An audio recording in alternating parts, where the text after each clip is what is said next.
Bonjour, nous allons voir aujourd'hui comment créer un tableau à partir de cellules, de plages de cellules.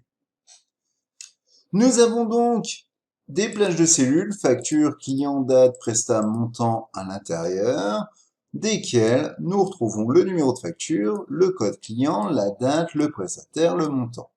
Et nous voulons afficher ça de façon un peu plus sympathique. Je vais cliquer n'importe où dans ma plage de cellules et dans Accueil, vous avez Mettre sous forme de tableau. Là, nous allons choisir à l'intérieur un style, donc moyen. J'aime bien personnellement le bleu quand c'est encadré, donc je vais choisir ça. Mon tableau comporte des en-têtes, effectivement, facture, client, date, prestat, montant, c'est des en-têtes, je fais OK. J'ai mon petit tableau. Bon, sur la première colonne, sur mes en-têtes, je vais, hop, aucun remplissage, je vais enlever mon remplissage puisque j'avais du vert que j'avais mis avant.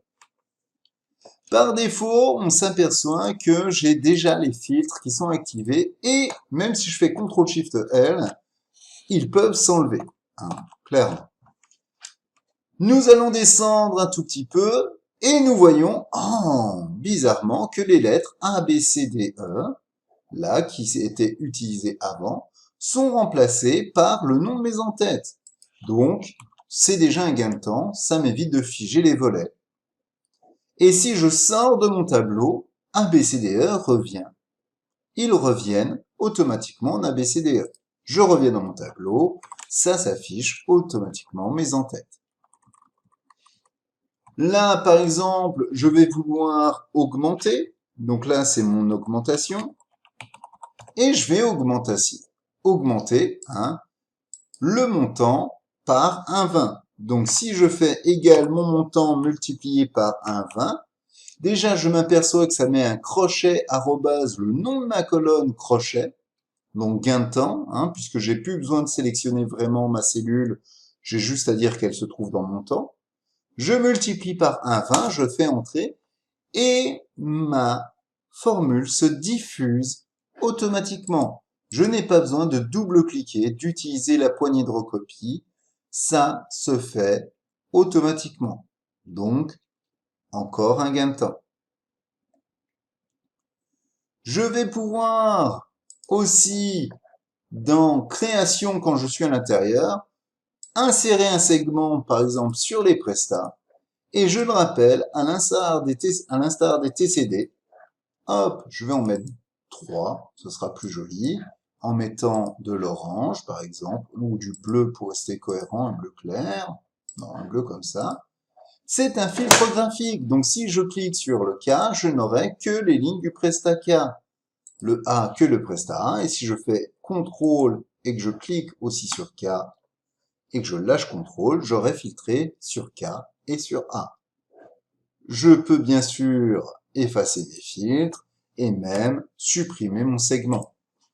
Donc c'est aussi un gain de temps. Ma couleur me plaît pas, je retourne dans Création et je vais pouvoir changer la couleur et voir directement l'impact que ça aura. Je vais choisir le premier. Voilà, c'est fait. Je veux un tableau croisé dynamique, donc je vais simplement cliquer donc, dans Création, tableau croisé dynamique. Il me prend le tableau qu'il a appelé tableau 1. Ben, effectivement, là j'ai un tableau qui s'appelle tableau 1. Mais si je l'appelle tab-8 fact, puisque c'est mon tableau de facture, ça sera plus simple pour moi de le comprendre. Je clique, il m'appelle bien sa tab fact, je fais OK.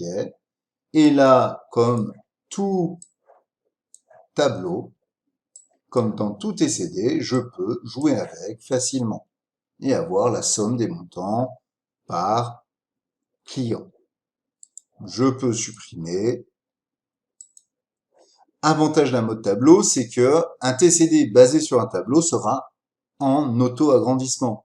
C'est-à-dire que je fais un TCD, je rajoute une ligne, elle se met directement dans mon tableau, j'actualise mon TCD, ça sera pris en compte. Petit point négatif, ça demande beaucoup plus de ressources à Excel d'utiliser un mode tableau. Donc, pour s'éviter de trop utiliser le mode tableau, on peut retourner dans Création, convertir en plage, oui, et nous sommes de nouveau en mode normal, sans tableau. Donc, si je fais égal ça plus 1, eh ben, il ne me le tire pas automatiquement. La mise en forme ne se fait pas non plus sur les côtés. Voilà un peu les informations du tableau avec application d'un style. Je vous invite à faire et refaire sur cet exemple, puis après d'essayer sur vos propres fichiers. Je vous souhaite donc une bonne journée et vous dis à très vite pour une nouvelle vidéo sur Excel. Au revoir.